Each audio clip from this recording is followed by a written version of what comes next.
3 shots, 4 par, I just do 2. 1 putt, par 4, birdie, woohoo. New driver, info, replace, M2, par 5, fairway, what you fin do? Think I'll try to get on into, start right, good line, good view, it drew, shoot and make Gavin. This episode is brought to you by our friends over at Swannies. Clear your closet and get ready to upgrade your fall golf wardrobe over at swannies.co using the promo code SCREWS25. At swannies.co using the promo code SCREWS25. Celebrate pars. Van, are you still playing like the old courses? You were doing that for a while, right? You were traveling, playing some of the old tracks? Yeah. I mean, that's still kind of like, I mean, I got one that's like 2 hours away from me that's still on my list. It's Foxburg. It's like 1897, I think, is when it opened. I got a good couple of handful under my belt, but with the getting more busy with the business this year, I haven't been able to get around and travel as much. But I went to, I played a couple of odd ones in Kentucky on some road trips down to Tennessee. I played Middlesboro Country Club, which is, they claim to be the longest continuing, like they haven't closed one day since 1899. Wow. Someone's been there working the course so people can play since 1899, and they have people that show up on Christmas Day. They say they got a group of guys that show up Christmas Day and go play in the snow. Where's that one? It's in Middlesboro, Kentucky. So it was like maybe an hour north of like Johnson City area in Tennessee, but it's in the middle of nowhere. I mean, it's a little town, like probably, I mean, there's new buildings, but it's an old school town that it's in. But yeah, it's in the middle of nowhere. So, I mean, you know, that's kind of one of the things I found interesting going to some of these places, was they were company towns, you know, they were back in the day, either logging towns or coal towns where some of these courses are at. But just even the one in Stearns, Kentucky, just to get to the course, I mean, I didn't see a car for an hour, maybe almost 2 hours driving to this one.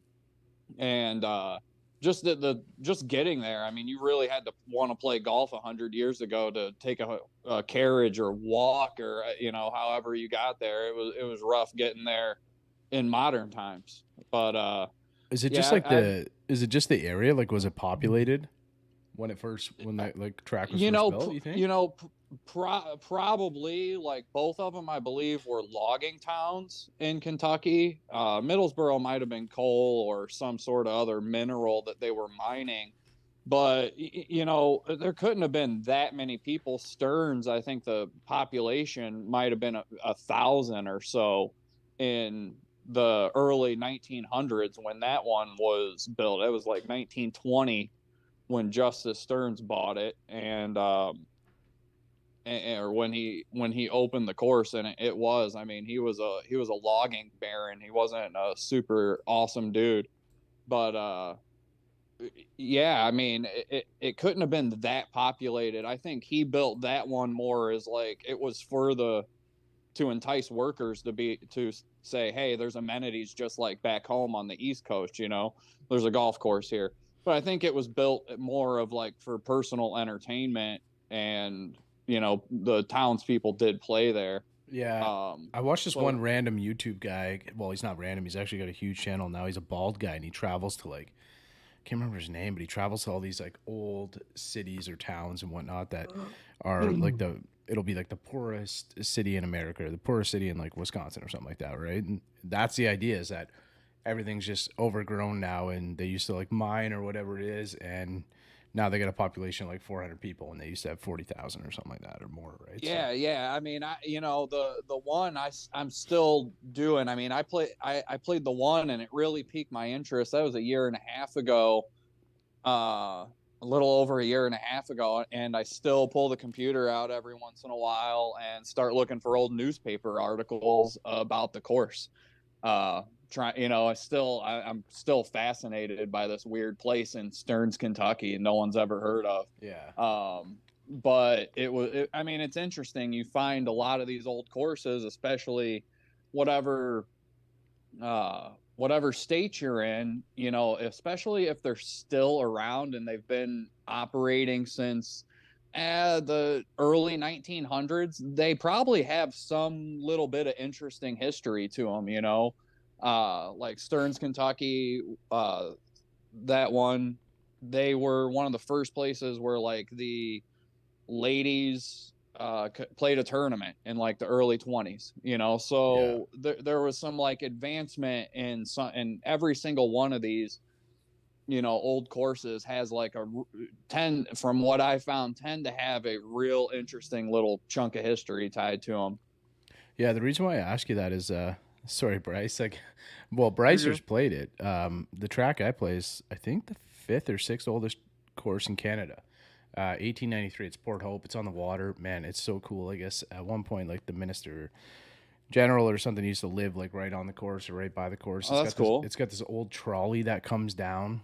So the clubhouse used to be like up top of where the 17th green is now, and there's this old trolley, elevator trolley that used to bring you down to the first tee. And I was playing it a couple weeks ago with my buddy Curtis, who's an elevator mechanic, and he was fascinated by kind of like the, I guess, well, the elevator, the trolley, in a sense that things haven't changed that much from what he works on when they put that thing in. It's probably 100 years old, but like he said, the concepts are all the same, the weighting's the same, and it was kind of cool to just see that on a golf course. And a friend of mine, Anthony, he rates courses, and he's played all the top 100 in Canada, and he's played a bunch in the States, and he said Pittsburgh has like an elevator like that too. So I think it was Pittsburgh Golf Club has like an old school elevator that you take up one of the tees and across. But same thing, man. Those old courses are fascinating, and I think I'm only a couple hours from the oldest course in North America. I think it's Niagara, just on the Canadian side here, and then we got like Royal Montreal, which is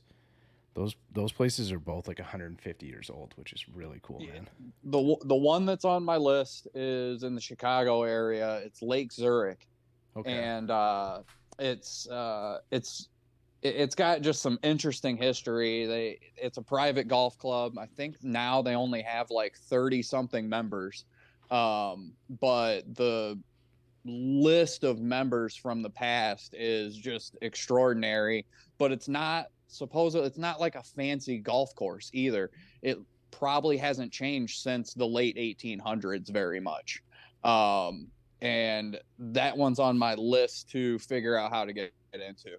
That's probably going to be like the hardest one. That's the tough part, is like the access to some of these tracks, right? Like, I mean, super exclusive, right? My goal with that one, if all else fails, is I'm just going to show up with my Gutty era golf clubs and see if I can just convince someone to let me go play play 9 holes. Yeah.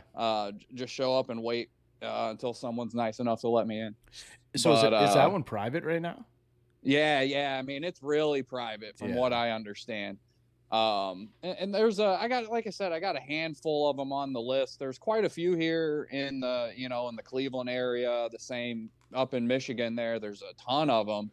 Up in, an hour, 2 hours north of Detroit, there's a ton of late 1800s, early 1900s courses. It kind of follows the trail of industrialization through the United States. So if you go to any of, like you said, Pittsburgh, you go to those, they kind of sprawl off of where industry was booming from, as you'll tend to find these old golf courses. Lake Zurich Golf Club, 9 holes, 9-hole par 35, 2651, man.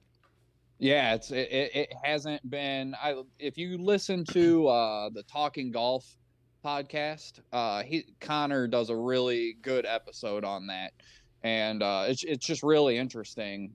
They avoided like being destroyed by a railroad with eminent domain, turning themselves into a cemetery, like burying people on the golf course. So it's got some interesting stories. Yeah, it's got some interesting history to it. But there's a ton of them, and I still like playing nice places too. Yeah. So, but like I said, this year with the business, it's been playing my local munis. Getting in 9 holes a couple times a week. Haven't been playing. Last year I think had over 150 something rounds easy. And this year it probably won't hit 100, but still play quite a bit. That's still pretty good, man. That's still quite. Yeah, I find the more you get into this golf community, the less golf you actually play, right? But sometimes it's like, you start working in it, thinking, oh, I'm going to work in this. I'll be able to play more. I'll be around it more. Actually just end up working more.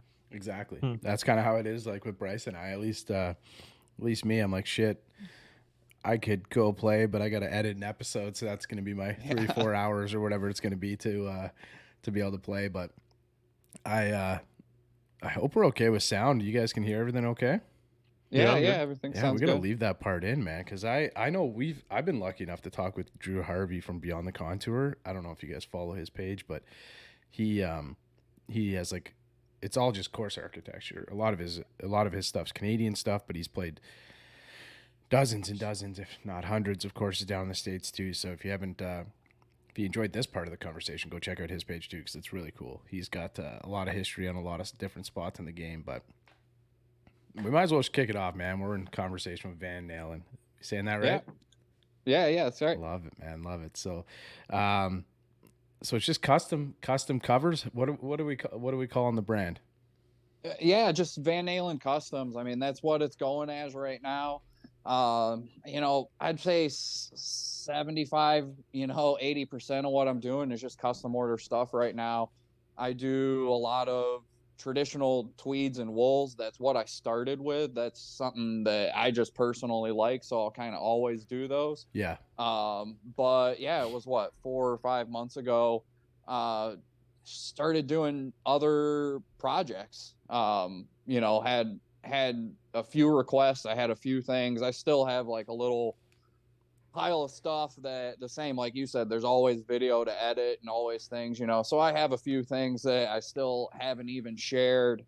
But yeah, it started kind of doing some polo sweaters for Goodwill Golfing, just, hooking up a friend with something cool, wanted to do something cool, kind of stumbled upon, a couple of different ways of actually constructing these things. And then I had a handful of people start contacting me. I did an Army or the Navy camo one. Yeah, I was looking at that one a little while ago. That's cool. And that one kind of took off. I did a handful of other ones. I think there's another one posted up on there. But I did a handful of those Navy ones. 2 of the guys were actually they served together. So that was kind of neat. And so I've just been doing a lot of that. I have boxes of stuff from people now, like piled up at the house that I'm working through. Like just if you like in one video, you see there's like a Tupperware containers underneath my workbench, and 3 of those are just full of customer articles. So starting to work through that. So just doing a lot of custom upcycling for people, but there's still wools and canvas, little bit of everything, do a little bit of leather, but that's also a whole nother world and tool set, whether it's like, it's the same thing, it's sewing, but there's a whole different side to doing leather. So I do a little bit of it. If someone wants some, it's kind of, I can work with pretty much anything. So it's kind of the direction that it's going right now. Were you always like a creative, Van? Like were you always into a lot of it sewing and stuff? Like I'm sure we'll ask you the process and kind of how you like break these down, kind of create, but like the creative aspect of it when you're seeing something like I'm looking at the Tyson Lamb towel, I'm looking at like the Charlotte Hornets, Miami Dolphins jackets and stuff like that. Like always kind of a creative mind. Yeah. So, I mean, I've worn I could say I've worn a lot of different hats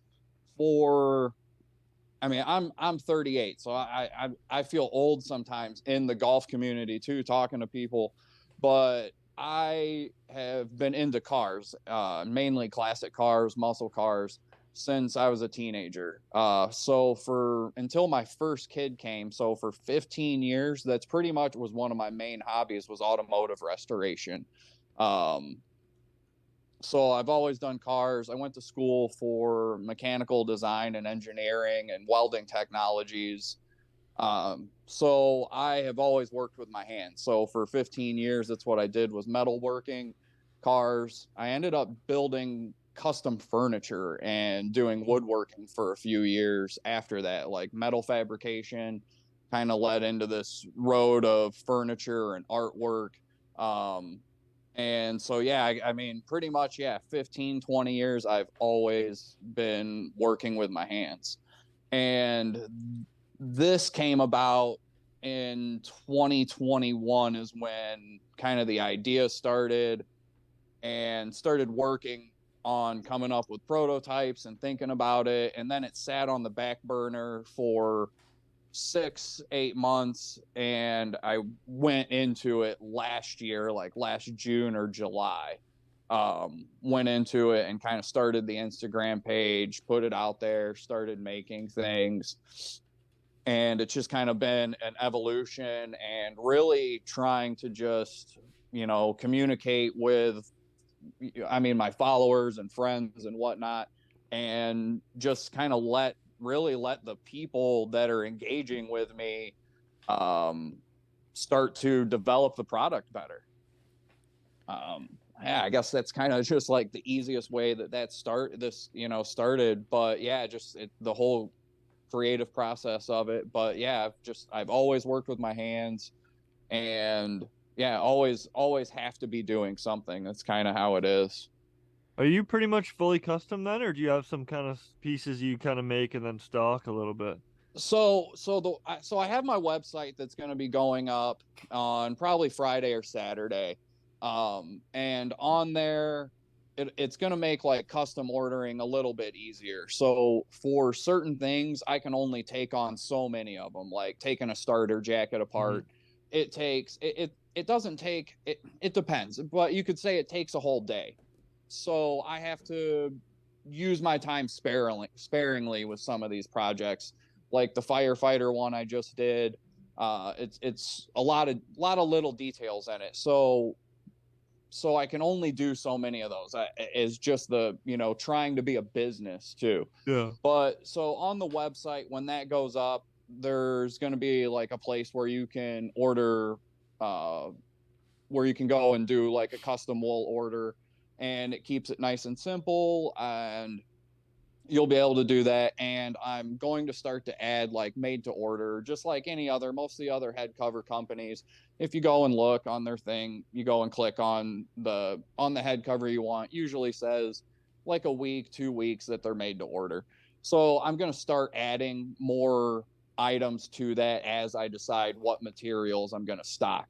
But even when I started this, I never wanted to plant my flag and just, go and buy a bulk of a dozen fabrics and plant my flag in those dozen fabrics and hope that people like them. I just never wanted to do that. Yeah. So I was always changing it up when I first started, and so I kind of like that, and people seem to like that. But once the site's up, I'll start to add staples, every week or whatnot. As I produce things and I like them, there will be certain things that start to become a staple on there. So yeah, there will be that. But right now, it's most people that order from me are, they want something different. They want to mix and match things up. So that's kind of what I'm doing with that right now. But a lot of, I would say 60-70% has been like the custom upcycling request right now. And that's what I have orders for at least the next month or so to keep me pretty busy. So if you're launching the website on Friday or Saturday, we'll grab the site from you. We'll link it in the show notes below. So anybody wants to go over and check it out, scroll down below. Hopefully we'll have it in time that we're going to post this one up on Friday, Van. So if you go into the website, will there be like a section where you can maybe like just go and see an image of some of the materials that you have? Or if you're building like a custom and Bryce wants to make an order, can he like ship you something that he likes? Like, yeah. So, and then you just kind of tear it apart and do your thing with it? Yeah, so I'll have a place for that. Like for the most part, I pretty much take on. It depends on how intensive the project's going to be. But when the website goes up for right now for like the month of October, there's going to be 5 spots open. So how that'll work is if you have an object that you want to, an item, whatever it is, best bet's to like reach out, send me a message on Instagram, or like through the site you'll be able to easily message me directly through there or email me. um, but there'll be a place to put down a deposit and reserve a place on the wait list, and that'll be like I think I have it set, it's $100 deposit.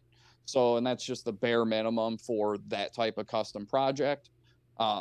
And from there we'll discuss what the project's going to be. But the way I have it set up, I have a section on there where you can take a look at all my previous projects, and a nice easy contact on that if you want to discuss it, or like I said, if you want to go ahead and put a deposit down, there'll be a place to do that. But there are limited number of those available, and it's pretty much probably going to be month by month, anywhere from 5 to 10. Like I said, it depends on, like, if you're sending me a towel, something like that, that's more of a nice easy project. If something wants pockets, if it's like the firefighter one, I had to, it's disassembling the whole thing, adding detail back into it, or like the starter jacket. A few things like that, they're a little more complex. That changes price and how many of them I can just do in a week or in a month, or just a given time. Yeah, I just want to go back to that firefighter piece a little. I know I looked on your on the Instagram account and kind of saw you kind of go through a little bit of the detail on how you put it together and how you do it. But you want to maybe just take us through that process again and just kind of maybe explain it a little more on how that works from start to finish? Yeah, so like for that project, so the same contacted me. They actually, the gentleman who commissioned that, his name was Marcus. He wanted it for a golf tournament. The Monto that's on there, the name, his name is Jesus, it's drawing a blank. Is Tim, and his father is Rick. His father ended up being the chief of the Maumee fire department. He was first responder and firefighter for 30 years for the city of Maumee. And they had started having a golf tournament for him, so that was he needed it a little bit quicker. So that I actually kind of came in and came out pretty quick. But for that, it comes in, and usually, like most things, every once in a while, if you send me a picture, I might know instantly what I'm gonna do. Like it just kind of pops out at me, and it's nice and easy. And kind of comes to me. That one was pretty much having to just start deconstructing it. I needed to look at it, kind of come up with a little bit of a game plan as to a design that I have in my head, what I'm thinking it might look like. But pretty much like with that, start deconstructing the bunker gear, the suit, and start cutting out the panels that I need. And pretty much it's kind of weird, but I'm kind of winging it in that same process, that I know where I'm going to take my panels from, but I don't 100% know what my layout's going to be. I like to try to, like, a few of them on one of the like Navy ones, I had to make my own pockets, and you might never know that I made that pocket, but I like to try, if I can pull the pocket off of the jacket, whatnot, try to utilize it, put it back on. But yeah, so deconstruct the jacket, lay it out, get a layout of what I want, and then just start stitching it together. But it's a little bit of a process, but more or less like the design, coming up with it.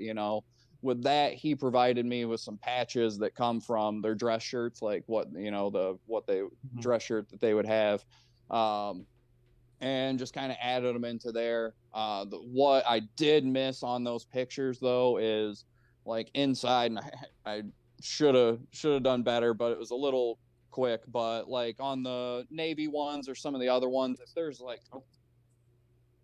the you know, like the branding tags on the, you know, like your neck tags or whatnot, I'll try and take them off of there and put them back inside the liner. The same with the firefighter one. They have like a serial number and it has their name on it, like printed on it, like for that gear. So that you know, the same, I'll take that tag off, put them in. So try to make them personal, you know, as best as possible. But yeah, it's just, it starts with just deconstructing it. Like I said, it's been a little bit of an experiment too. You know, there's a lot that I haven't shown from the past 6 months of playing with stuff. And, you know, there's quite a bit of failures trying to figure out how to make things a little cleaner than, or just more refined. So there's, you know, there's a lot of process that I don't share in any of the videos. You know, it's kind of a secret sauce, I'd say.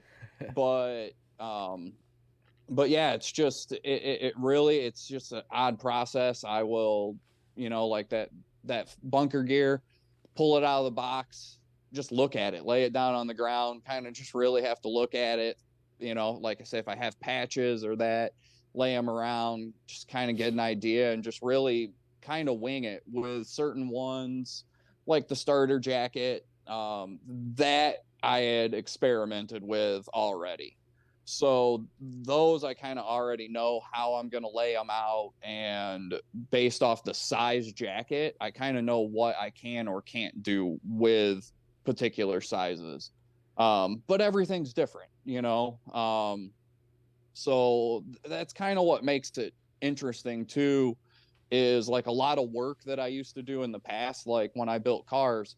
You know, you might get these little senses of instant gratification, but it took months to build a car. Or when I built custom furniture, it would take weeks and weeks and weeks to build a table. So that like satisfaction with this is nice because I do get that little bit of reward finishing up a project, you know, in a day or in 2 days.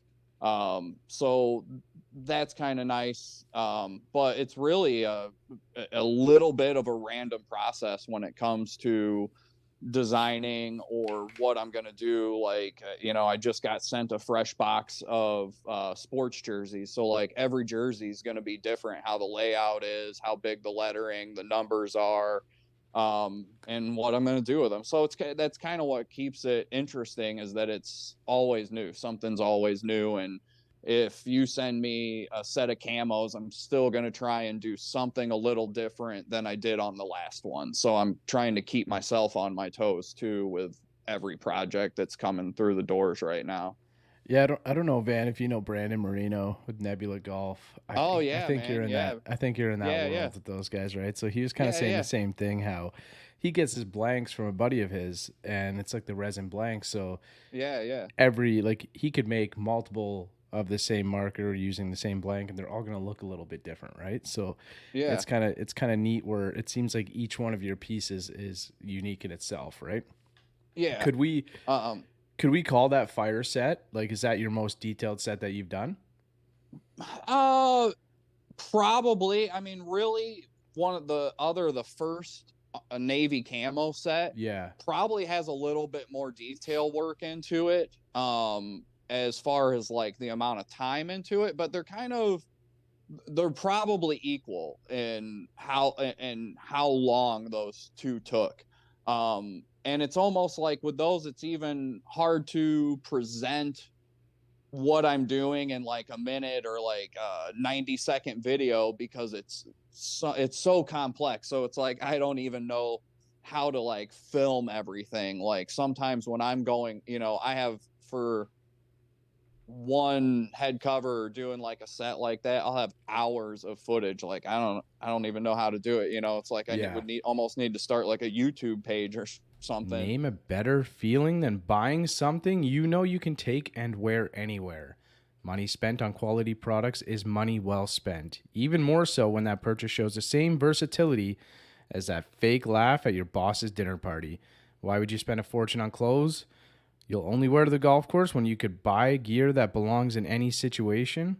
Obviously, we'd all love to be playing 36 this weekend instead of the dreaded farmer's market or baby shower or whatever else you need to do, but that doesn't mean you need a change of clothes. Swannies is your go-to from work to golf to work to baby shower to farmer's market to work to golf and everything else in between. Screws 25 at swannies.co. Screws 25 at swannies.co for 25% off. Enjoy. Be able to like present how much time goes into some of these, but like that firefighter set, I would say there's 2 solid days into that, and that wouldn't be, the time I spend staring at it trying to figure out what I'm going to do with it. But yeah, I'd say there's probably about 2 solid days tied up into just that set, versus like if I make some wool or canvas, I can make maybe 10 to a dozen a day. So there's a huge, there's a huge time comparison in the 2 types of projects and the 2 types of, covers, and they're constructed similar, but just the time that goes into The it detail, is, yeah. it's a lot of time. Well, because I think that would be something that, well, I'm curious about. So I'm sure, some of our listeners might be curious about, like, you take your creative aspect of it, you connect with the person that you're looking to do the custom set for, but like the actual breakdown of when you are, standing in front of it and you kind of start taking the stitching apart and whatnot and then rebuilding it, like how long that takes. It sounds like for a project like that to have, a couple of covers and a valuable pouch or something like that, it looks like it's going to take you a couple of days or something, right? So yeah. I mean, I would say, 2 days, and like I said, I try and work them into my schedule a little bit differently. So usually like I'll start deconstructing one night, and I'll try and get a good chunk of the deconstruction done and ready for layout the next day. And so then the next day I will kind of be able to move straight into fabrication and start working. So I try and get like a rough layout done, and then go in and refine it. And with, these covers or any of them that I'm making now, because that was the other thing. I mean, I made a big shift just in the direction or what I felt I should do like 6 months ago anyway. Because when I started this, it was almost an experiment just to see if it could work, to see if there's room in the market for another company. You know what I mean? I had a lot of questions, and just to see if I could do it. And it was kind of an experiment. And so I have grown in my own personal skills, but I really just decided to double down on quality. I guess in all reality, I wanted to try and grow my business in a different way. I wanted to try and be bigger and maybe compete, or, have the idea of I want to have my covers in pro shops too. And, and mass produce like some other companies. And I could not, for 6 or 7 months, couldn't find anybody to work. Just couldn't find anybody to work. Had jobs on every job posting, every job board around locally, offering to pay really well. Didn't find one single person to work in 6 or 7 months, and just decided to double down on quality and take my engineering skills and I guess what I paid to go to school for, and really refine the product in a way I don't feel like anyone else has. So like what you see with like how clean or like how nice the shape is, or my covers are structured now, which is, I mean, that's the easiest way I can put it. I can't flat pack. Like I can't put my covers in a poly mailer and send them out anymore. They don't lay flat, they just, the barrel covers are structured, and they're still like incredibly soft, but more structured in the way of like the way you could think of like a handbag. Because when I was first contacted about doing that first set of camos, like I wanted to give Doc, that's who ordered them. I wanted to give Doc Mike, really good dude. I wanted to like give him something that really, if he wanted to put it on a shelf, he could. You know, if he wanted to put that on a shelf and never use them, he could. And they, to me, being a consumer for 20 plus years, I can just say with that confidence that like what I'm making, that I don't think anyone else makes something on that level of quality. And so, you know, so if you're sending me something, especially military uniforms, like something personal, like what you're getting back is, to me, more or less like a functional showpiece and a functional piece of artwork.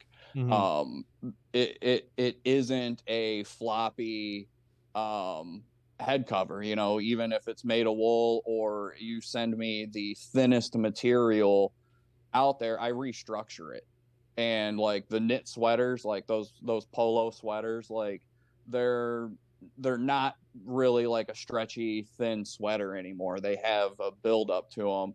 And that's kind of like what I was saying, like I don't show everything I do because it would give away, you know, it would give away part of like my actual like design process.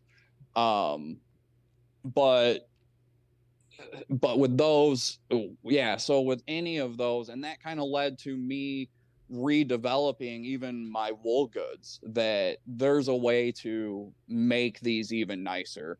And like I said, being a consumer for so long, like something to think about is like, granted, I haven't played modern clubs in 2 years, but most our clubs now, like your woods, your drivers, they're what, like 70-80% made of carbon, right? They're carbon fiber. Like they're not actual steel heads anymore. They're $500-$600.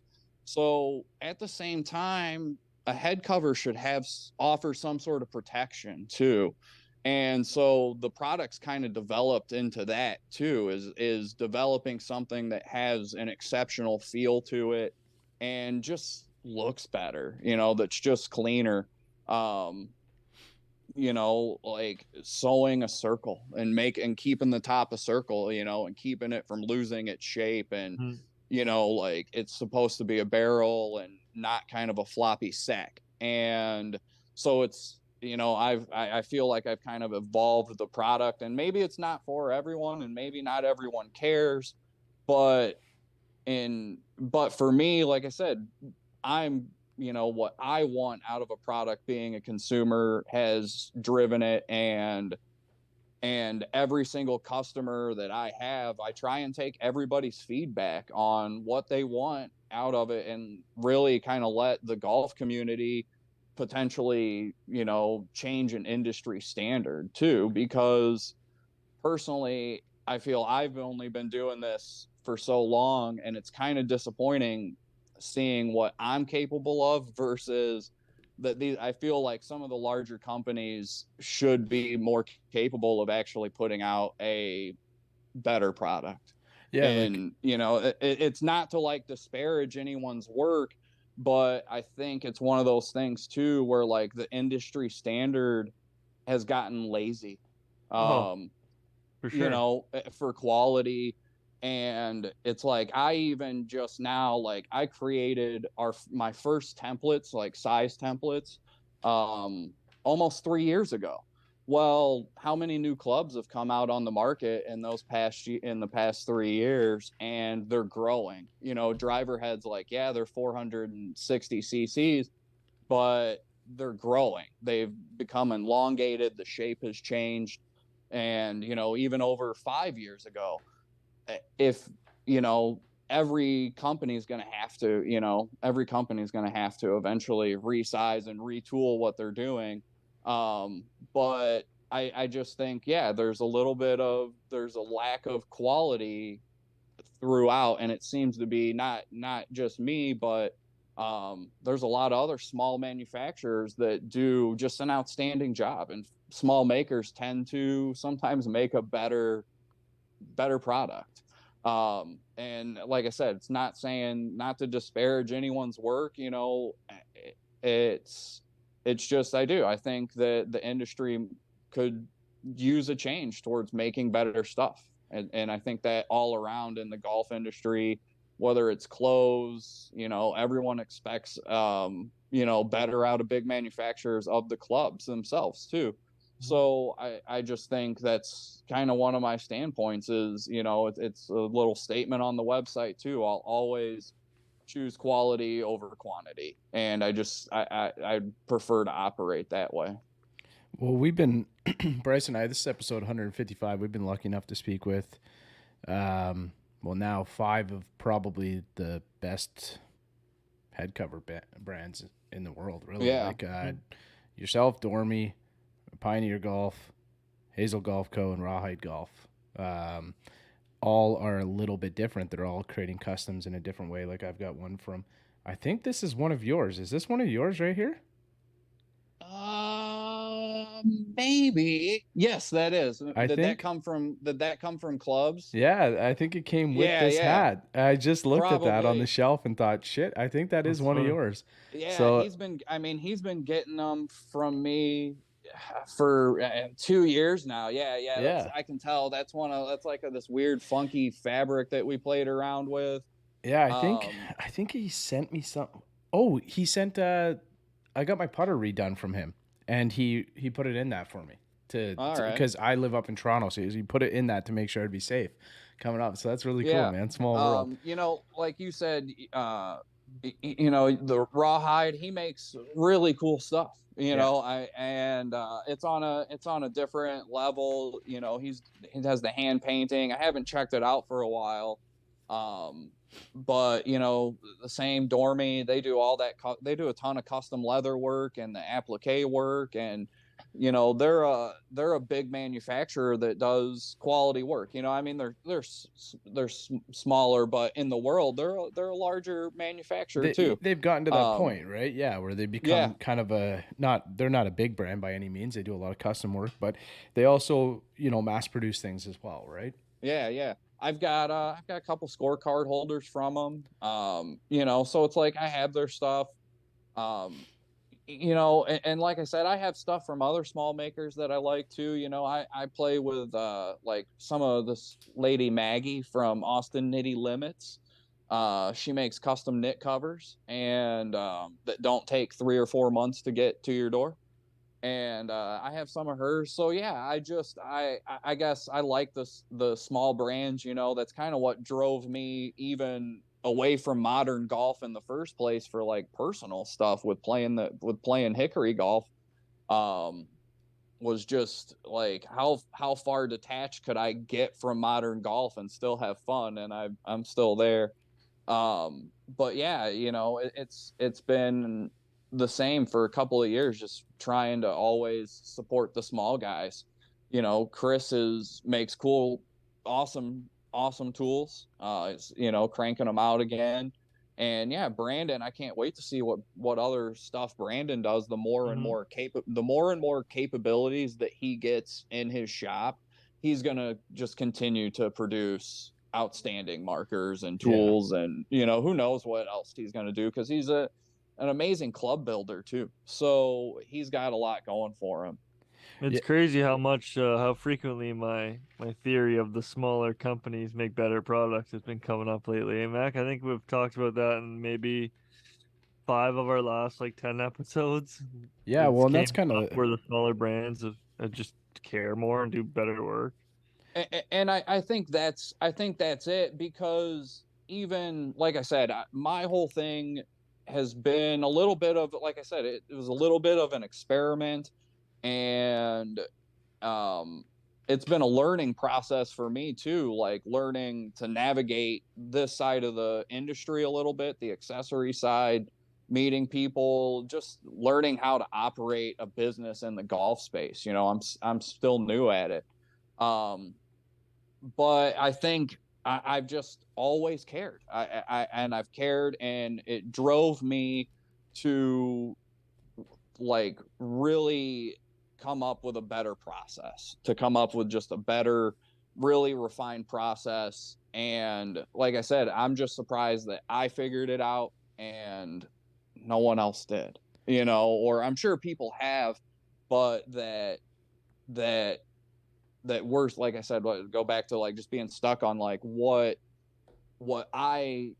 everyone builds off of, like what I would call the industry standard for a head cover. I just think is a little blah, you know, and that's Yeah.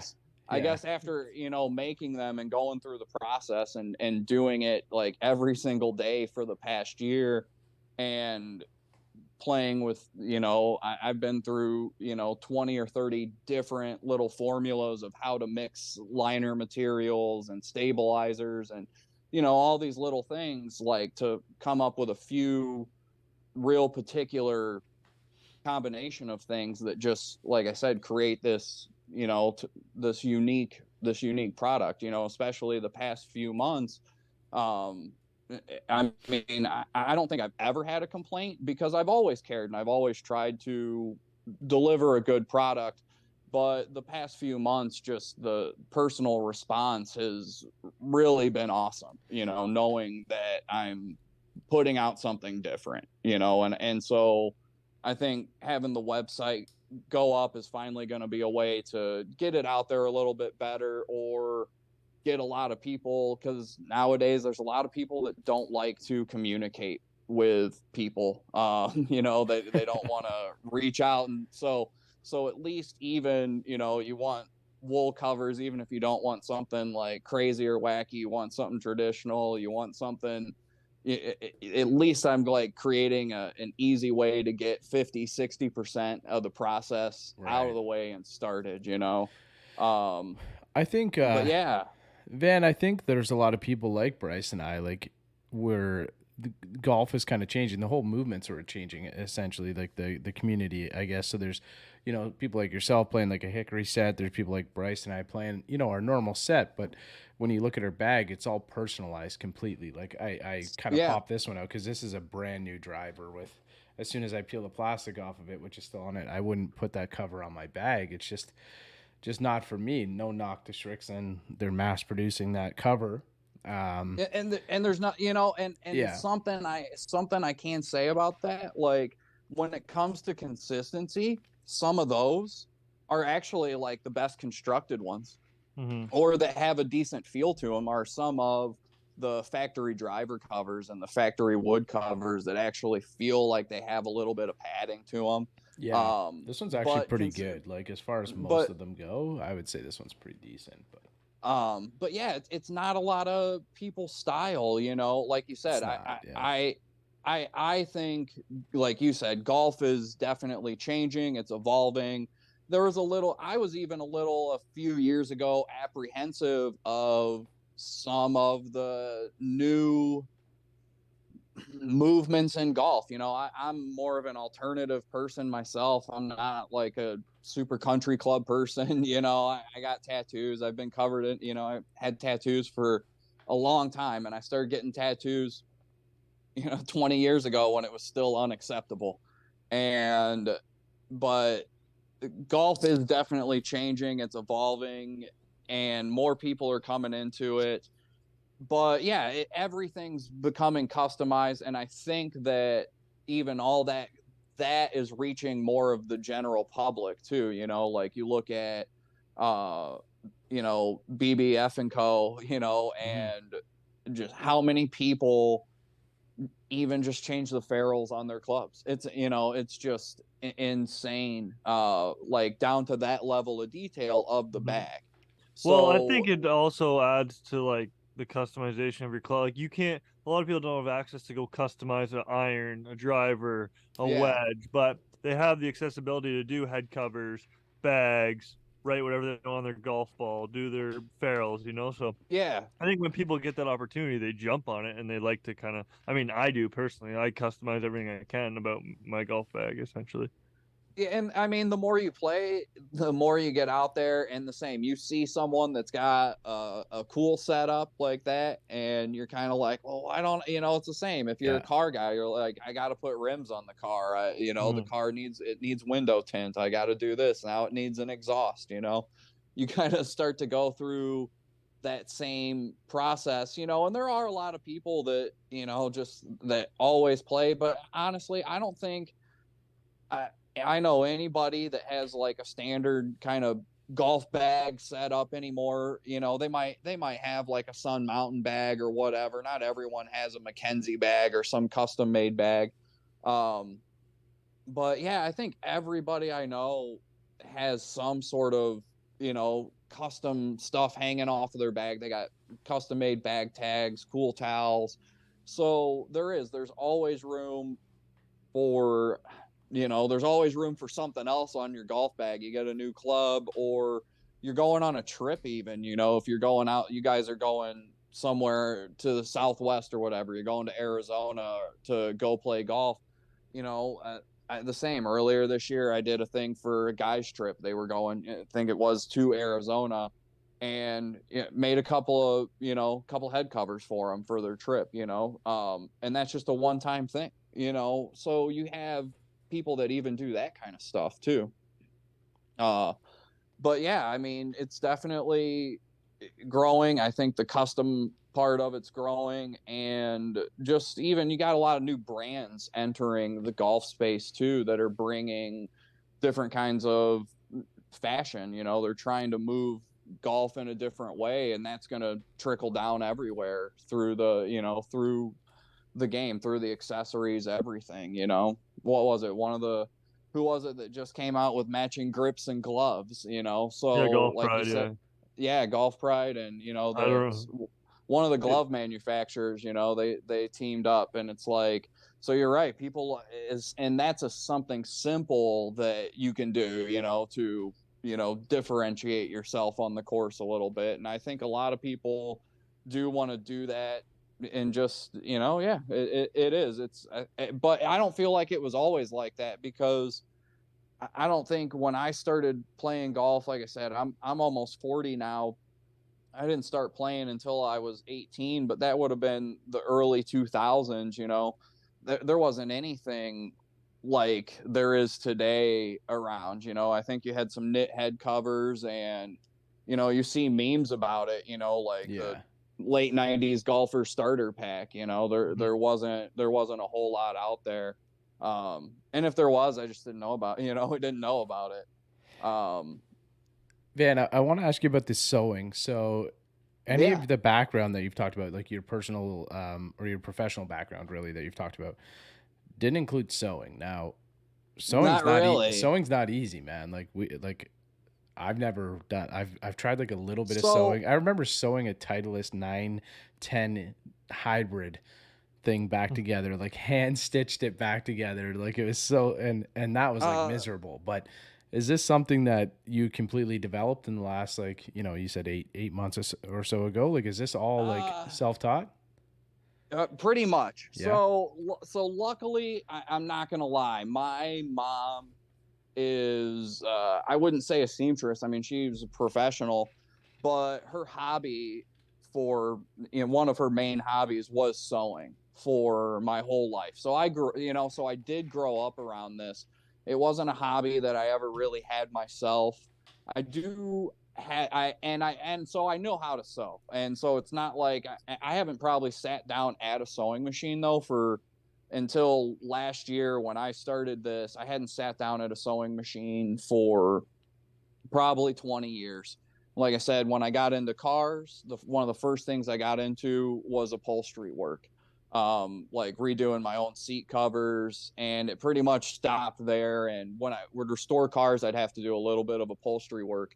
But so yeah, I mean, it would have been last June, October through there is when we started. And so yeah, I jumped right back into it last year, and it just kind of natural. I mean, a lot of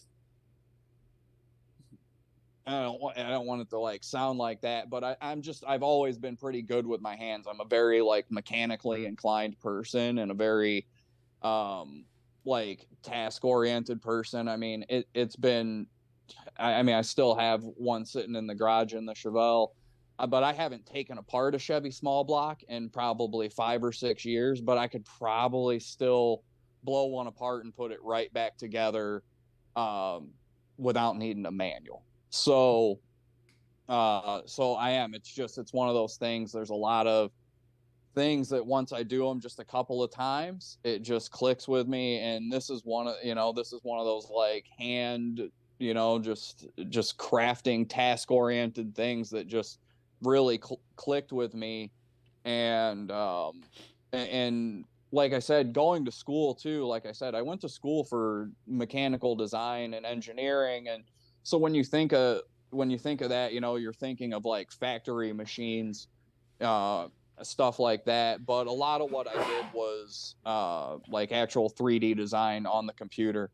So I have, and then with cars, furniture, I just kind of have an extensive decade plus of just design work. And then school was on the professional side of it, just not learning machinery and going when I went back to school, it would have been like 7-8 years ago. So some of that's outdated, what I learned, but was process, learning how to evaluate a process and how to refine a process. And so that's what's driven a part of it too, is almost this like engineering mindset of how do I make something that maybe seems floppy like a piece of fabric or whatever, and how do I don't know, how do I make something that seems like it's would have a lot of loose tolerances, just how do I make it seem perfect, how do I really tighten it up.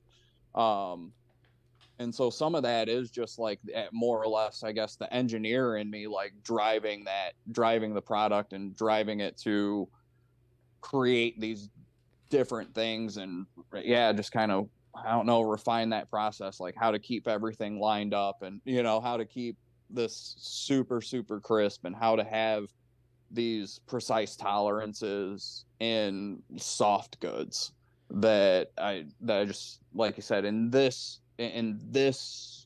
world, in the golf world, you don't really see. And you would see it in high-end handbags. That's kind of where I took a lot of like the design work and inspiration, really, for how I create things now, came from high-end handbags. Yeah, I have it just oddly enough, like I said, like breaking down like where refined products and soft goods, where you're going to find them. And that's, so that's where I kind of studied and took a few apart and figured out how they did a few things. Yeah, I was gonna say I have a mechanical background as well, and I feel like I look at things like almost mechanistically now, and like Yeah. whenever and it kind of sounds like you're explaining that now. You're looking at a head cover as if it's like a machine essentially, and you're kind of like finding the best way to deconstruct it, put it back together, and Yep. make it the best possible the best possible way that you can, right? So I feel like when we're talking with Brandon a few weeks ago, he was very much of that same mindset with what he was doing and the things that he was creating, and like, and I don't want to say like perfecting it, but or being like a perfectionist, but maybe like Yeah. mechanistic behavior is a better way of explaining that. And I think I think it is, because like what we're making, like I'm not a machine, I'm not a machine. Like I'm not going to say that like, I don't even know if like the perfect object exists, right? Mhm. Like the perfect head cover exists. You know, but it's like it's still handmade. There's always going to be, nothing's ever going to be 100% perfect. There's always going to be a one stitch that's out of place or something. Most people never notice it. I do. Brandon's that same way. But yeah, it's more like you said, it's not so much just being a perfectionist now. I think maybe that's what was started driving me to like try and make it look nicer and nicer and nicer. But now it's more of just that mechanized process in me that pushes the refinement forward. And it's like with Brandon too, I always tell him, I even used to stamp markers out, and I like Brandon stamping is so clean. It's just the cleanest there is. And I know, the same. He does have a little perfectionist in him too, but yeah, it's a little bit of both. I guess, it's maybe a little bit of both driving it. But then on that same side, like for me, like that's when I moved into woodworking from metalworking. Like all the tools are relatively the same. A saw is a saw. The blades might be a little different to cut material, but it's still a saw, and a 45-degree angle is still a 45-degree angle. It didn't matter. The material didn't matter. Just taking those applied skills and transferring them over to a new medium. And so some of that, I think that's why I'm able, or that they do look so clean too, is just taking that 10 years of applied skills and shifting it over. And like, to me, the sewing machine's just another machine that I would have encountered in a factory somewhere, go start a new job, or when I did metalworking, whatever, like it's just a machine, and it does a task, and you learn how to set the machine up, and you learn how to do the task, and so like I'm not intimidated by I guess I wasn't really intimidated by like the mechanical or like the learning factor. And there's a lot to it. I mean, I'm not gonna lie and say that it was even 100% easy for me. There's been a ton of experimentation, over the past year and a half, playing with things and learning how to do it, so it's taken a lot of time and a lot of late nights. Mm-hmm. I was just grabbing a question here. I know we're running a little bit late here, but I wanted to make sure I got to it. I lost the name. No, it's all right. It was Christian O. So I'm sorry, Christian. I didn't write down your last name, but is there something you've always wanted to create, Van? That's the question. So is there, in the last you've been doing it better part of a year now, has there been something that's kind of been on the back burner that you've always wanted to create, maybe for your own bag?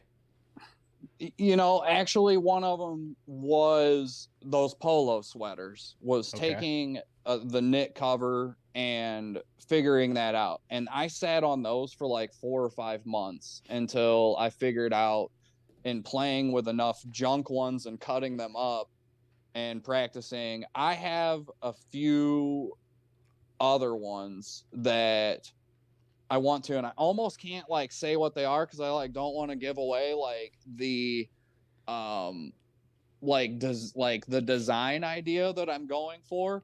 But yeah, there's actually a few handful of them, and I'm still designing a new putter cover. That's been something that's something you don't see on the page as a putter cover.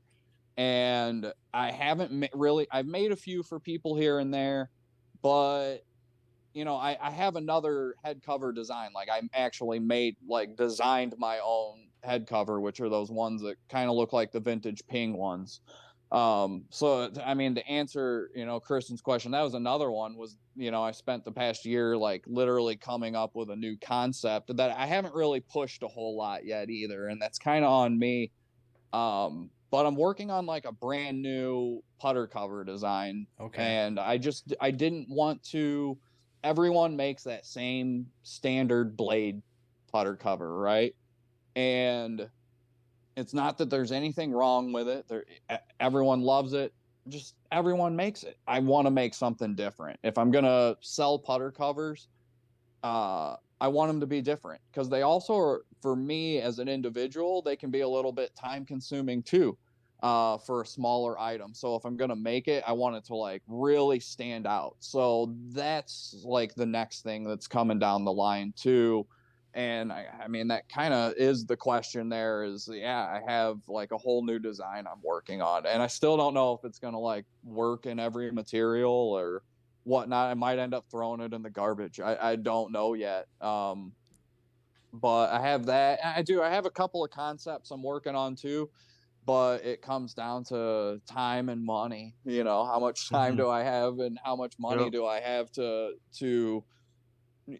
experiment with it. But there's a few other things, and one of them you're probably going to see like later this week is to start doing some like varsity jacket themed, Oh, cool.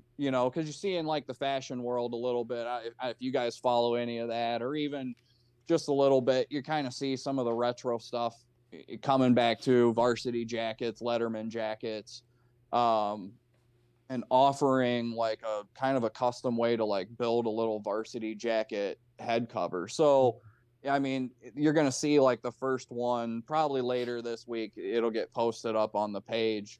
But probably build off of that concept a little bit too. Man, I feel like a lot of NCAA players that we talk to would love to have something like that on their bag. Well, Sir? and Yeah. so Yeah. It's so big in what, high school in the U.S. Yeah. too. I know in Canada it's not so big, but in high school in the States, every kid gets a varsity jacket. and so what's driving that too is what kind of is driving that, or like moving in, like I said, you're going to start to see like quite a bit of new stuff over the next couple of months and into the new year. But because of like, so how many, like when I posted that Charlotte's jacket, I probably had 50 or 60 messages about people wanting this sports team, Right. I a figured that ton. would happen. Yeah. And so one of the things is finding the jacket, and it needs to be a certain size. There's a few other things. So you can just send me anything, but if you have like a men's XXL, it's not going to be scaled right, because you also have to think when you're taking these items, you're taking something that fits on a human body, and I need to rescale it down to be 12 inches tall or 10 inches tall. So certain things take particular sizing to get right. But so finding the jacket, and it becomes a little cost prohibitive. I mean, not everyone can afford a $250 head cover. So what I'm working on, and kind of what the concept for like the varsity jackets is, we can find vintage patches or get new patches or even have embroidery done, to give you sports teams, to give you those type of things, just presented in a different way. So yeah, you'll start to see a few other designs that would lend to, sports teams or things like that. And not having to mutilate a vintage starter jacket, or not having to, because like I said, just those jackets alone, even if you're lucky enough to find them thrifted, but if you're finding them used, because you want to make sure they're in good condition and usable too. You don't want stains on them and that kind of stuff too. So that's part of my process too. When you contact me, if I need to find an item, it might take a few months to find. If you said, hey, I want a particular athletics jacket, it might, and like it's actually one I'm looking for right now. It's been 2 months. I might never find, it's the other thing. So there's other ways to, like, if you want something that's the athletics, or you want a vintage Braves head cover, I can come up with a different way to give you something really cool too. So yeah, I mean, you're going to start to see some other stuff. And like I said, I got some other concepts, and moving into the holidays, I'm just one man. So I try to get all of these things done. But yeah, I'm just one person. So it's little by little right now, but yeah, there start to be more offerings and presenting ways to get cool stuff out to people, because people like cool stuff. I mean, it's just what it is. And I can still give you a custom item and keep it affordable. There's plenty of ways to do that too. And it sounds like I don't know. It's cliche, but the possibilities are endless, right? Like, I mean, it's like I hate like corny stuff, but it's like the more they have to get into it. Yeah, it really is. It's one of those things like, don't, if you have an idea, send me a message. I'll figure something out. Like I said, I had someone bring me a 1946 Jeep in a box. It was so rotted and destroyed. The body was in a box, and the motor, you couldn't even tell the motor and engine were caked with mud in the frame. And 9 months later, the guy got back a brand new, vintage Willie. So the possibilities are there. You just got to contact me and we can figure something out. And some of it does come down to, like I said, I don't do computer aided design. I'm not going to be able to like give you mock-ups and stuff like that, but I'm trying to put out more work so you can get an idea visually of what I'm capable or what's capable of. And some of it's a little bit of it's trust. You're just going to have to trust that you're going to get something cool. And I haven't had any problems yet. So I'm just going to kind of keep operating that way. And if you don't want to take the chance on that, that's all right too. It's just the wait list is going to get longer and longer eventually. Van, what's the best way if somebody's looking to get a hold of you, ask you some questions, maybe they want to kind of start an order or even just kind of pick your brain? What's the best way to get a hold of you? So right now, just through Instagram. Like Okay. I said, Friday. It's either going to be Friday or Saturday. The website's going to be up. I'll send that over to you guys. But it's just VanNeylandCustoms.com. So super simple. When that goes up, they can get on there. Like every page is going to have like a little message contact at the bottom. There's a direct contact page. But through Instagram, they can send me a message. They can get to my email through Instagram as well. So that's just to start the process, and I'm a pretty relaxed guy. So it's a pretty easy process, really. If you have something that needs to be upcycled or you want to have upcycled, I haven't encountered anything that I can't work with. So send it to me. Let me take a look at it. I can usually tell just through pictures if something's going to work. I might need you to put a tape measure down. If it's got a big logo or graphic on the back or front, I might ask you to lay a tape measure down, something, so I can get an idea of how big it is to make sure it'll work. But I can usually just through a couple of pictures tell if an item's going to work and probably give you a cost of, what that project's going to cost. So even that process really can take 20 minutes. If they don't want to deal with email and they want to FaceTime me or whatnot, I can do that too. It's not a problem. And then the same as far as if you want to, not upcycling, but you want custom wool, leather, canvas, the same process is super, even right now without the site. If they just want to message me, process is super easy. Just send me a message, tell me what you're looking for, and we'll get started. And if you're looking for wool, you tell me what colors, what patterns. More importantly, the best thing sometimes is to tell me what you don't like, so I don't waste your time sending you pictures or examples. If you hate red, I won't send you anything with red in it. I won't send you, what I mean? But if you want wool, canvas, just send me a message, tell me what you're looking for, and the next email from me will be a selection of things to choose from. You pick a material that you like and we go from there.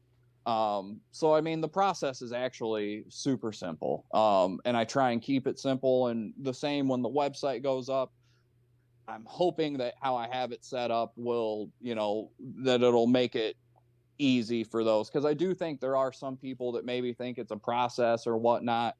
But if you send me a message, and like I said, if you want something wool, leather, canvas, if you send me a message, I can probably have an order, ready for you in an hour or 2 hours. So between one or two quick messages, the process can be done and over with for the most part. So it's pretty simple. And then once it's on the website, it'll probably be just that easy too. It'll be, you're going to click what you want. If you want wool, you're going to click on what you want, how many you want. If If you want a set, you're going to make your purchase. You'll get an email from me, and we'll talk about color schemes, that kind of stuff. Couple of quick emails, and that's it. So it's pretty simple. I think people too, Van, looking for your looking to get a custom set from you or something built from you. That's part of the fun, though. Like that whole idea of going through like the process of creating it with you is and it is. And so like the same, like I said, I still really like working with wools and tweeds. There's so many options. And wax canvas, the wax canvas I use is actually like a designer wax canvas. So it reacts, it has a little bit of a different color to it than like your standard wax canvas. But like with Harris Tweed, I pretty much exclusively use their tweeds. They all come from the same. If you're about small business, they're all small businesses. Harris Tweed isn't one company per se. They are a collective of weavers, and they're protected by the government pretty much. It's interesting. So everything that Harris Tweed with the Harris Tweed label on it is created on a treadle powered loom. You know, they're not used. There's no power. It's human powered. So everything's handmade. It's extremely high quality. And there's over probably 200 different plaids, checks, solid colors. You know, so just that alone in the wool, there's over 250 different options that I can order from at any given time.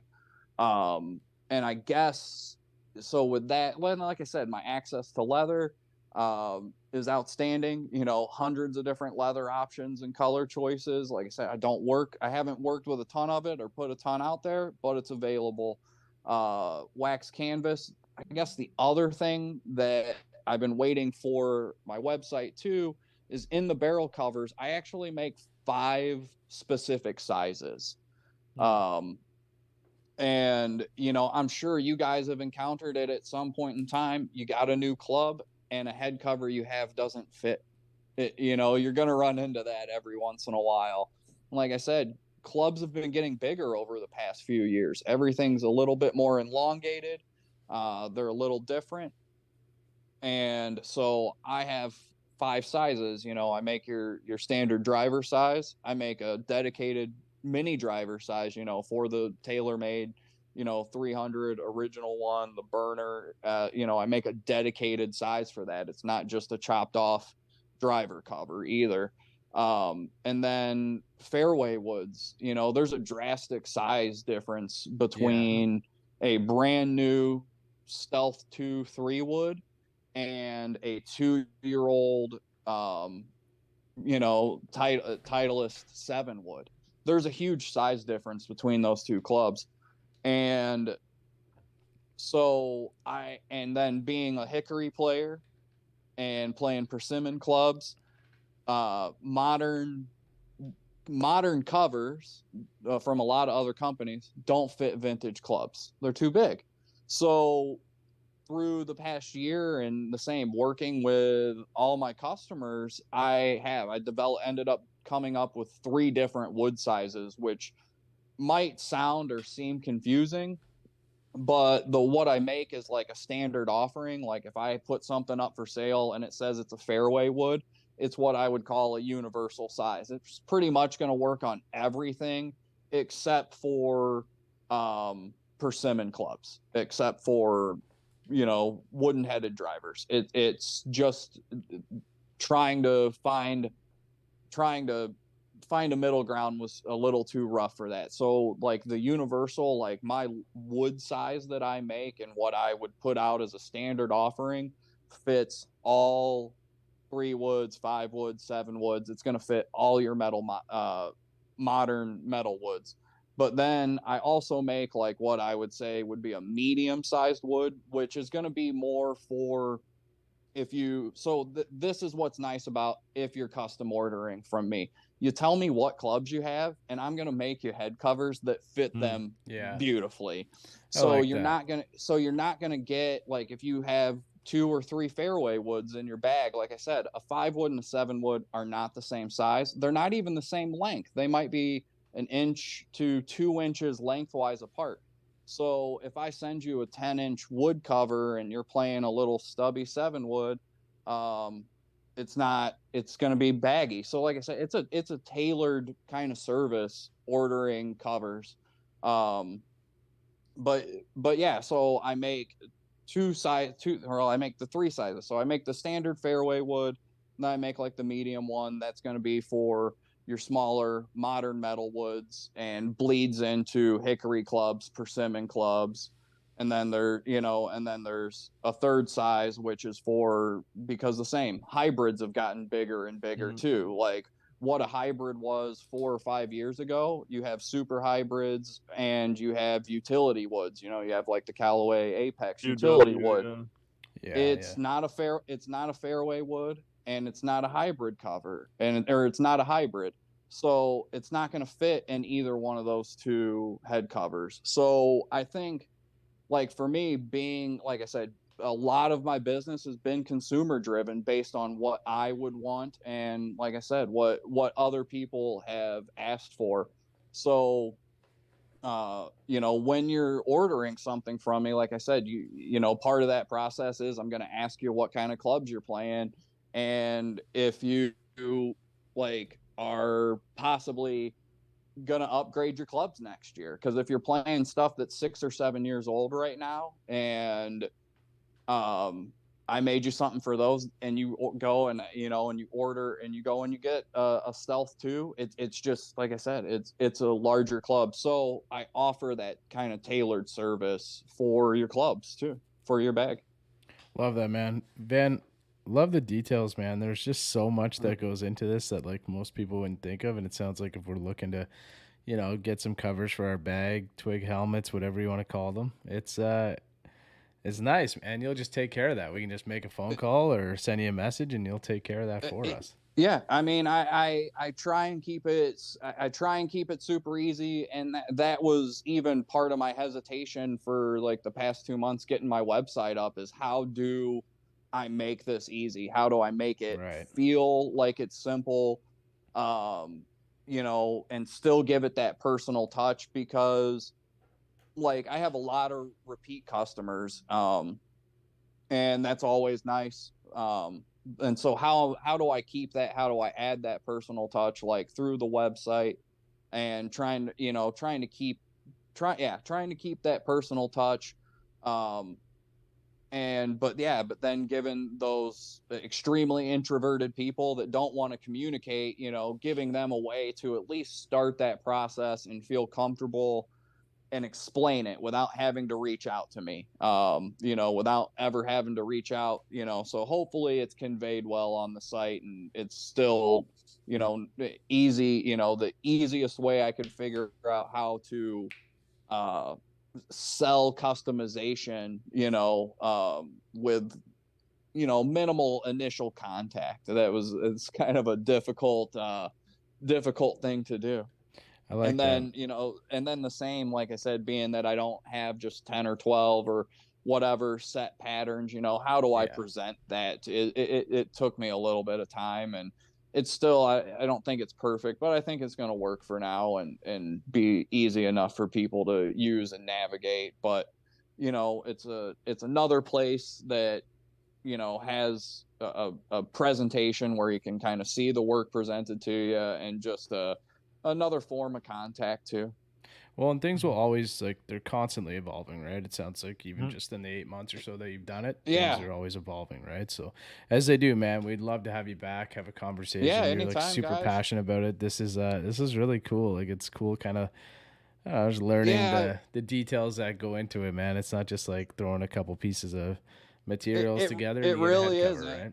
I mean, it really isn't. Even when I do the wool stuff, it's complicated.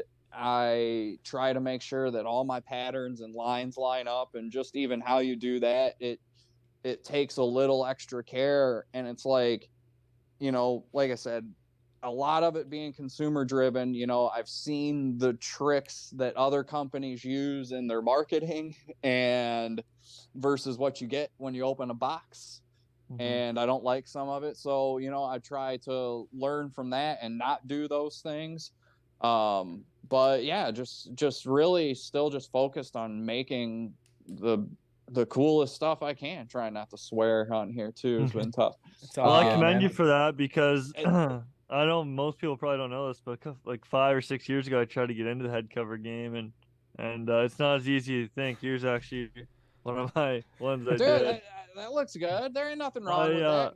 it's all hand sewn, nothing, no sewing Oh, that's machine, nothing, crazy. and Dude, it you did that by hand? yeah, I I did don't the I whole don't thing by hand. So I don't know if I would. I don't know if I'd sit down and do that by hand. I don't know if I even would have had like the commitment to sit down and try and do it by hand. oh yeah, the whole inside's all No, sewed that's in, that's so. cool, dude. There ain't nothing wrong with that, you know.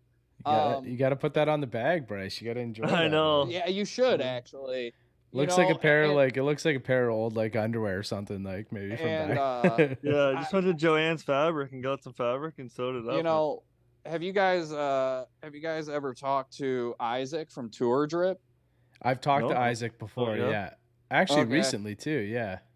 You know, like that's another just hustler, Yeah, like man. trying to come up with cool stuff. And He did I those really cool guess, bag tags for a bit, right? yeah, Yeah. I got one hanging off the bag too, and I love it. It's like a little monolithic slab, Yeah. but it's the same, I guess. Like I said, what started this, there was an actual, I'll give it to you, and there was a specific event that really started the chain of me starting this, and it was 100% based off of quality. And I ordered something from a company. I was going on a golf trip, and I was actually like going down to Sweetens Cove and going to a few other places. But I was going on a golf trip, so I ordered a bunch of stuff because I'm like, I got a new golf bag. I'm gonna get some new gear, gonna look fresh, hit the road, feel good, new golf bag, all this new shit. And day one into the trip, one of the head covers actually just like blew off the driver because it didn't fit. It just didn't like stay on. And so driving, so there goes $80 just gone in the wind and don't know where it went. And then literally on the fourth or fifth hole, go to put the other cover on one of my clubs, and the top of it just like blew out, like a seam blew out, and the thing's gone. So right there, 160 dollars just like down the drain. And that was probably the event where I said, I can figure out how to make these better. And that's probably what started it. But like going back to like with Isaac, it's like the audio that, like, one of my favorite audios is, it's like you you don't suck at making, you suck at being poor. Like, if you want to make cool stuff, you just have to learn how to make it yourself. Like, if you can't afford to buy cool shit, you have to make it yourself. And so it's like all those kind of little drivers are what have driven me to just keep making cool shit and to make different stuff, and to, yeah, just try and make it better. That's it. Can you make it different, and can you make it better? If you're gonna put something out there nowadays, I think that's what you have to ask yourself. Like, if I'm gonna get into this, can I make it better, or can I make it different than the next guy? And if you can't do those things, figure out how. Or don't put your name on it, man, because your name's right on it, right? So that's Yeah, love that. I love that, man. I love just like, get to the point where one day we're talking about Van Nalen Customs. That's a little bit of Yeah. a tongue twister, but Van Nalen, but and it's gonna be like, I don't know, man, Von Dutch hats or something back in the day or something. It's just gonna be like,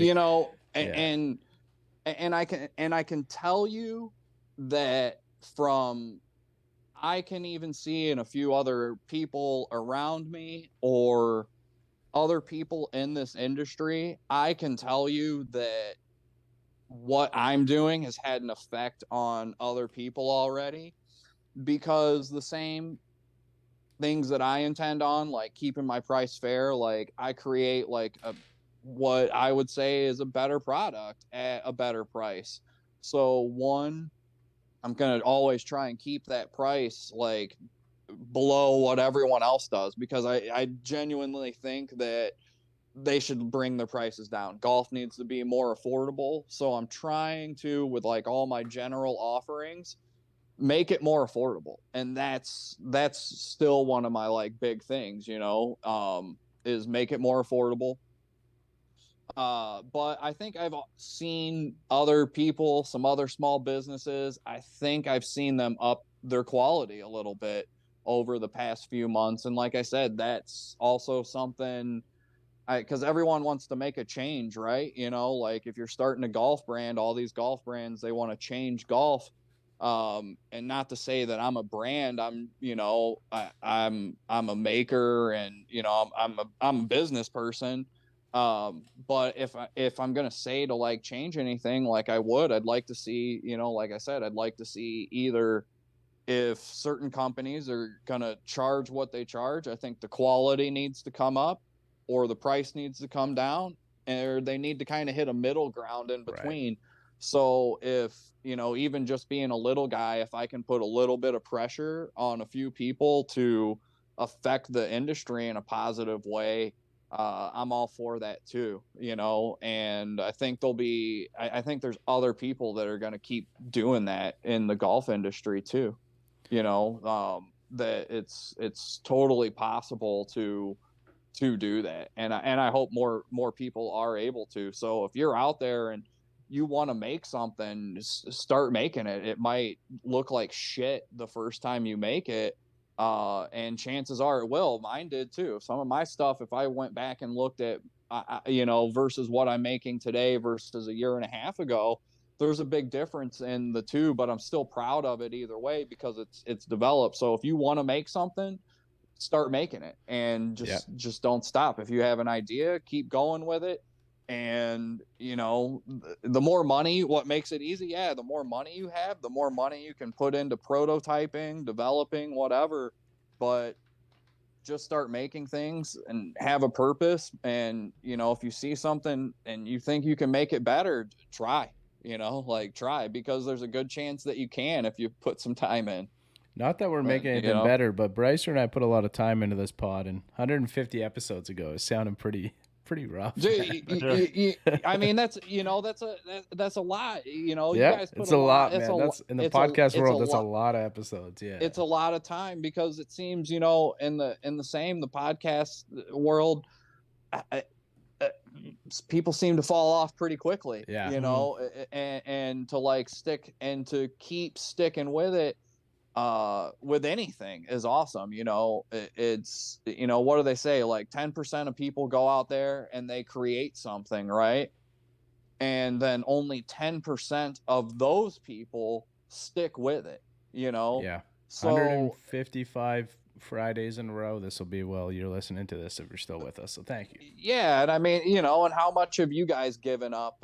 You know, how much have you guys given up in the time that you've been doing that? You know, 3 years. That's 3 years now you've been doing this. We've been running 3 years. December, you know, and then all the extra time that you put in, you know, it's worth it in the end, you know. And you probably, you know, your process probably feels a lot easier than it did the first couple of weeks that you were doing it, you know, and it gets better. But you guys are probably the same. You're always looking for something new. You want to change it up at some point in time. And I think that's a good thing too. We're going through that right now. So stay tuned. We're working on some stuff. Yeah, man. always. And, you know, it's the same. I get people that message me, or just even other friends. And it's like, I guess with some things, like, stop hesitating. It's not always going to be perfect. You know, it's like, if you waited until you have the perfect backdrop for everything or what, you'll end up never doing it, you know? But yeah, I mean, if you're in the golf space and I guess the other thing too, like my viewpoint that I would like to share with people, is that if you have a question, if you want to start making stuff, I'm not going to tell you everything, but I'll answer like anyone's questions, because I don't want to be like, you know, golf or whatever, the world is like full of gatekeepers on stuff, you know, and I don't want to be like that. And the way I see it too is, we're in like how many $1 billion a year industry is golf in a whole, Oh, yeah. multi-billion-dollar a year, right? And how many people play golf? My wife is a hairstylist, right? And she's friends with other local hairstylists. Like, she doesn't have any enemies. There are more customers out here in this world than I can service. Like, there's no competition. Yeah, man. So I'm not looking at anybody as competition, and I hope that no one looks at me like that, because we all have a different style, or we all do different things. Yeah. But yeah, there's no competition out there. There's enough customers. There's millions and millions of people around the world that play golf.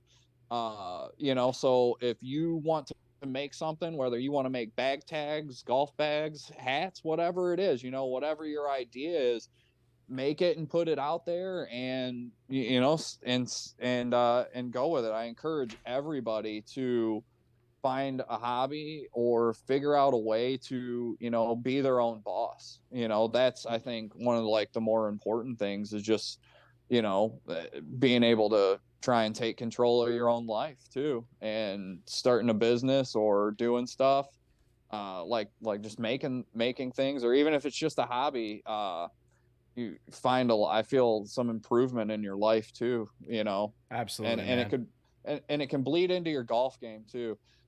Taking a little bit of positivity from something else in your life can improve your golf game. Having that confidence, taking confidence from one area of your life and letting it bleed into something else, So I think that's worked for me too in that area. But we can yeah, all that's use a just little help, on the golf course for sure, man. yeah. Find a little hobby or a craft, something to tinker with. Yeah. Get a little bit of positivity, gratification. If you play guitar or something, play a few minutes of some music before you go out golfing. Make yourself feel good. Give yourself something to feel good about, and do that. That's yeah. It's scramble season up here though, Van, which I'm sure it might be where you are if you're in the same time zone. So I'm teeing it up pretty early, boys, so I gotta run. I'm gonna do a little bit of work on No, this yeah, tonight. it's all right. I got kids at home. I actually got to get back to making head covers, so I gotta get home and get back to that. Yeah. So we'll pull pop the this late up. night shift. If you're with us now, we've got the new website down below, Instagram handle and stuff like that. If you got a question, drop Van a question, or even just a follow, just to check out the page. Is incredible, man. Incredible stuff. Yeah, just check cool it out. stuff. Just check it out. It's gonna keep growing. Like I said, I mean, I put out my own stuff that I want to make and have ideas for, and like I said, I've got dozens and dozens of projects coming up. I got boxes sitting from customers that I got to get to. So just lots of cool stuff. So if you don't know what you want, keep an eye out, or like I said, shoot me a message and I might have an idea for you. So yeah, get on that list. Well, thank you, Van. We'll definitely have to run it back, man. When you start doing the putters and stuff like that, let's get you back on. Let's have a chat. Thanks for having me, guys. I appreciate it. And anytime, man, you guys want to talk about weird golf courses or something, just let me know. This episode is brought to you by our friends over at Swannies Golf. Swannies.co, using the promo code SCREWS25 for 25% off. Over at Swannies.co, using the promo code SCREWS25. Celebrate pars, and we'll see you next Friday.